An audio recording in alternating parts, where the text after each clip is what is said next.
Hello everyone, my name's Holly Mackay, I'm Managing Director of the Platforum.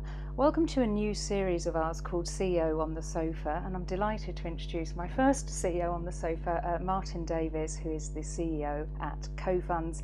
Thanks for joining me, and of course the Platform Goldfish. My pleasure.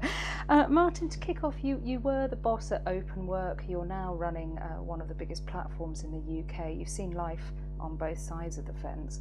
What do you think are the biggest two challenges for both IFAs in 2012 and then for platforms in 2012?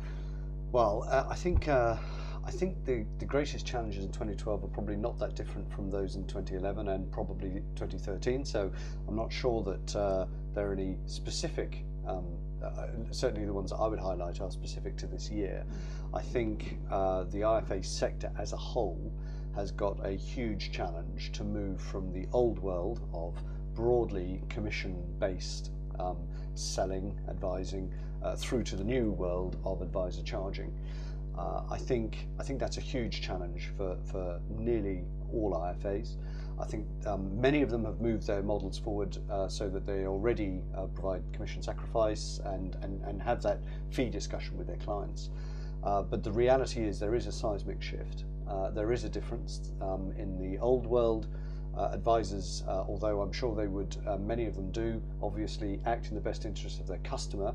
However, they are paid by manufacturers. In the new world, they will still be looking after the best interest of their customer, but they will be paid by their customer. And I think that is a big change. I think that's a big shift. And I think it's a big shift in business model. I think that probably leads to the second challenge that I think they'll face, which is one around managing an effective and profitable business.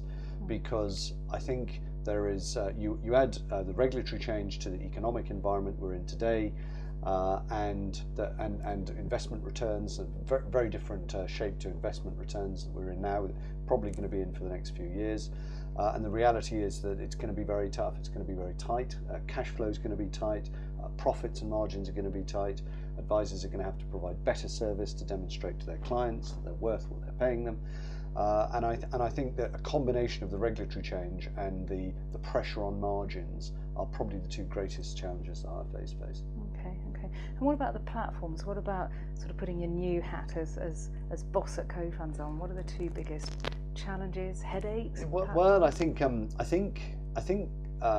if platforms are customer centric, if platforms are doing what their customers need and want, then the challenges that face advisors will be the same challenges that face platforms. And so I think one of the greatest challenges that platforms face is they have to move forward and help their advisors move their model into the new world. And again, that is helping them to deal with the regulatory changes, so whether it's confusion over what's legacy and what's not, confusion over how they get paid, confusion over what products they can and cannot sell. I think platforms have a role to play in helping advisors on that side. And then obviously on the economics, the reality is that if platforms don't utilize technology to drive down the cost of investing, and if they don't use technology to increase the efficiency and the capability and the servicing ability of advisors, then they've failed. So the reality is, I think platforms have to constantly drive down the cost of investing, and whether that's the client or the advisor or the intermediary that benefits from that, that's up to those guys. And I think they have to constantly look at the service they provide to ensure that they are enabling the advisor to help the investor to invest more wisely. Yeah. There's a conflict there, isn't there, really, Mark? Because you talked about sort of the pressure of costs, and some of your competitors have come out and said they see platform kind of margins going one way and it's not up. And then you've talked about providing service, which is very expensive to provide. Do you see that charges at Cofunds and across the platform board will have to come down? I think inevitably they will. There's margin pressure everywhere. So whether you're a manufacturer, whether you're a platform, whether you're a fund manager, a distributor, there is pressure everywhere. And moving into the unbundling world, there's great debate whether that will reduce costs for the consumer or increase it. The regulator's pretty determined that it will reduce costs, and so therefore. Do you think it will? I think it's very hard to say. It depends. The reality is that, which I guess comes to the other point, which is that the platforms have to give more for less. That's what I believe. Platforms have to give more service, they have to give more capability, they have to give more support, but ultimately they're going to have to charge less. And that's, you're absolutely right, there's a dilemma there, but I think that's what's got to happen. I think if platforms can provide greater servicing ability to the advisor, well then the advisor quite possibly will be able to convince the client to pay more. And I think in some cases when you do unbundle things, it does mean that you sit down and say, here's what I'm charging for each of these pieces, and when you add them all up, sometimes it's more than the bundle. So I think it depends. I think I guess the most honest answer is I think it's a matter of segmentation. I think some clients will require greater service, they'll require greater support, more advice, and I think they'll end up paying more for it. Okay. Talking of segmentation then, I mean, we've used the word platform so far. People talk about fund supermarkets, which I believe co-funds don't really like as a term. People talk about wraps. But you are a fund supermarket, aren't you? You're sort of trying to drag co-funds brand upstream? Well, I mean, are we a fund supermarket? Yes, we are, but we're also a technology company, we're a support company, we do a whole range we're an applications company, we're a pensions company, an ISA company, we do a whole bunch of things, and I think the market's moved on, and some of the terminology hasn't. I think Co-Funds I wasn't around, but I think they're very proud of the fact that they were a fund supermarket when that was appropriate for the market. But the reality is that, and I guess some of the pressures I was talking about earlier, means that the markets move forward, customers require more. And so therefore just providing collectives, a window to collectives at an advantageous price is just not good enough anymore. So we're getting our clients saying, and our customers demanding that we provide more wrappers, more products, more capability, better service, help them consult through RDR, which we do a lot of. We've just launched today actually a pension forecast calculator, so that they can sort of look at where there's some tax, how they maximise tax efficiency from a pensions contribution perspective. And so we're doing more and more, and when you add to that the fact that we now have probably 3 distinct businesses. We have our institutional business, which is a custodian business, that is not a supermarket. We have an execution only business where we provide effectively the wiring and the infrastructure to allow other firms to go provide a direct to consumer offering. That's not a supermarket. And we do provide our wealth service, of which an element is a supermarket. So I think we've evolved as a business, and I think the market's evolved, and therefore I personally think the supermarket label is just outdated. Okay, taken on board. I agree with you, and it's interesting because then I think advisor platforms are starting to look quite different. A few years ago they looked a lot more similar, but compared to some of your competitors, you do look like quite a different animal, the 3-headed, I won't call it a beast, creature with the EXO institutional advice platforms. I take that on board. You talked earlier about bundled and unbundled, and Co-Funds were the first platform to come out, and it's quite ballsy really, sort of at the end of last year, and say we want a model moving forward with clean share classes. How's that gone down with the fund managers, and do you see the natural resting point? People assume that's going to be 75 basis points. Is that what you think? I mean, I think it's interesting that you ask how's it gone down with fund managers, because of course the driver for this is about the regulator and consumers. The regulator believes that the consumers will benefit from transparency in pricing, and they are pushing. Obviously, that's where the driver of this is coming from. I don't think platforms, advisors, or distributors, or fund managers, or manufacturers, product providers ever said, we must move to this model. This is something that has been driven by the regulator, and they believe that it will result in better outcomes for consumers. Now, only time will tell. However, they are quite clear that that's where they're going, and they're quite clear in their belief that that's the case. The reason that we've moved forward is that we're not into defying gravity or pushing water uphill. That is quite clearly where the industry's going, where the market's going, and our view is if that's where the market's going, then we should get on board and help people prepare, rather than either fight it or deny it until the last possible minute, and then everybody is in a rush. So I think us coming out early is really I think a statement of intent that this is where we think the market is going, and we want to give people as much opportunity as possible to prepare themselves for that. Now, the fund management industry, I think, if I'm being honest, in broad terms, would probably rather it didn't go that way. They have their own margins. The market operates quite efficiently as it is. I guess they feel that there's no real need to increase transparency. So I think the general response from them has been that, on balance, they'd rather it didn't happen.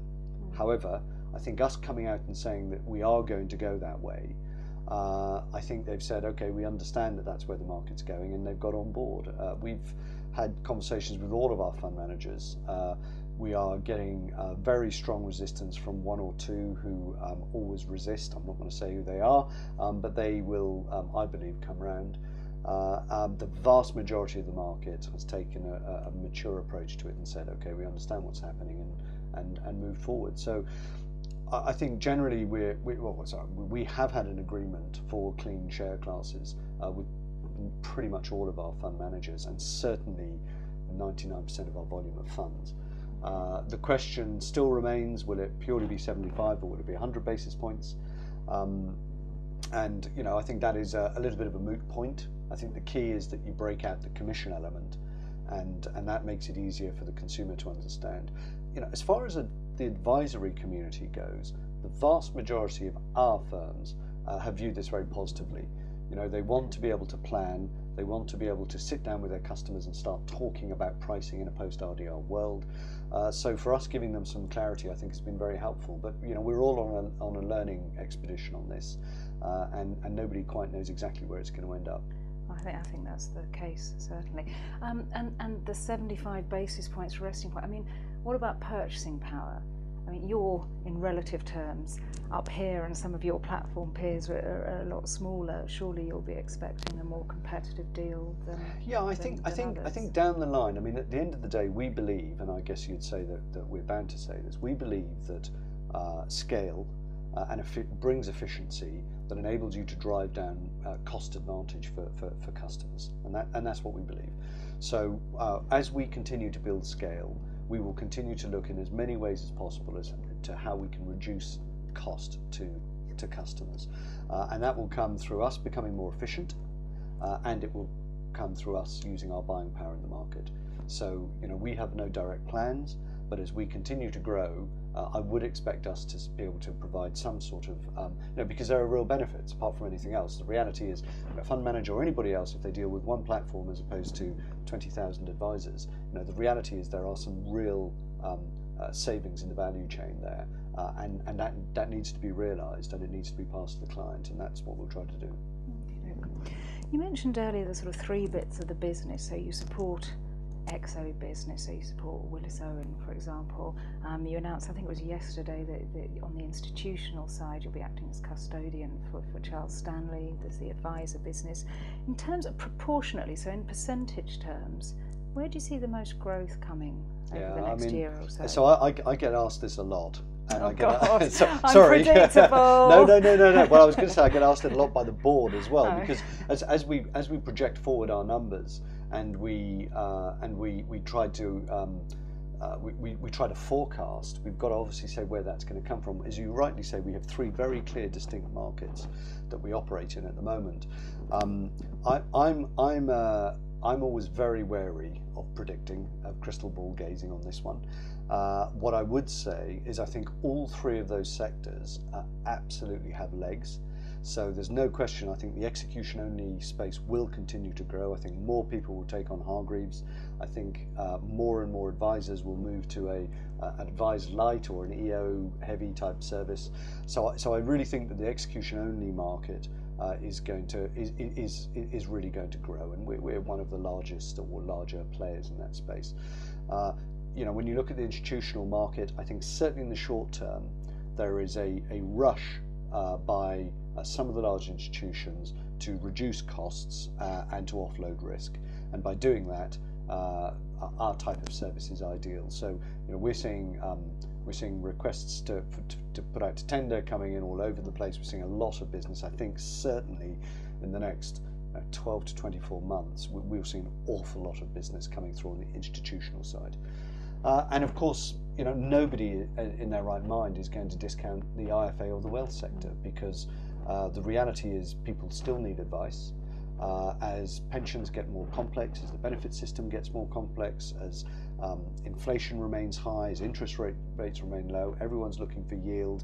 Nobody knows what's happening in the Eurozone, the impact of the US. All of these things for me mean that there's going to be greater demand for advice. So I think the IFA, the advice wealth sector, I think has also got great legs.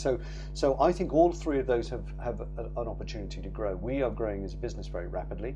I would think they'll all grow at about the same pace.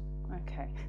Sorry, long way of answering the question. Long way of not answering the question. So I can't get you to stick a tenner on any one of the three and say proportionately. No. Great. No, I mean. Well, look. What I will say is that we'll see 60% of our new sales in 2012 come through institutional, almost certainly. So we will see an awful lot of our new business come through institutional in the very short term.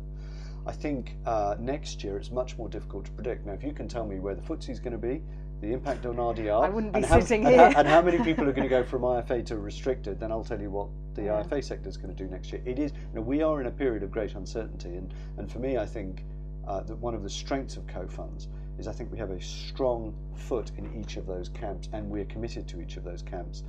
And I wouldn't right now want to have both feet in either one of those three camps. Okay, and then sort of ending up, Martin, if you imagine that I'm a witch, may not be hard sometimes, and I can wave my wand and give you a skill for a couple of months, and you can either front a rock band in Wembley, run in the Olympics, play for a Premier League team, or write a great novel, what would you do? Goodness me! Well, I wouldn't subject my singing or playing prowess on anyone in Wembley. So I don't think that would be. I really enjoy competitive sport. I love competitive sport. I think the Olympics is just going to be fantastic for London. I think it's going to be great for the UK. So I think one of the options was to run the Olympics. I mean, there's no question that there is nothing that would give me greater pleasure than ripping past Usain Bolt in 100 metres, although that is obviously not going to happen unless I'm in my car, which it might just about. So unlike Prince Harry, I won't try and get a head start on him. But no, I think the Olympics is going to be a great spectacle. And I was a bit of an athlete when I was younger, really? So I think I would love to partake. Team in Davis. That. Yes. Okay. So fairy godmother rather than witch. Bless you. Very diplomatic. But you needn't have said that because we're now at the end. So Martin, thank you for joining me. First CEO on a sofa. Thank you very much. My pleasure.